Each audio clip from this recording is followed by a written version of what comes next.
We are delighted to present the results of our project here in Coliseu in Porto on the 18th of September.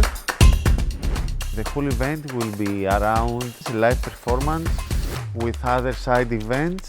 The performance is called Embodied Machine, created by Stockos using the tools of the project. It will be a free event, so everybody is welcome to come enjoy it. And for those that are not available to come here, the same performance will be streamed through virtual reality, so people can be able to attend this from their home.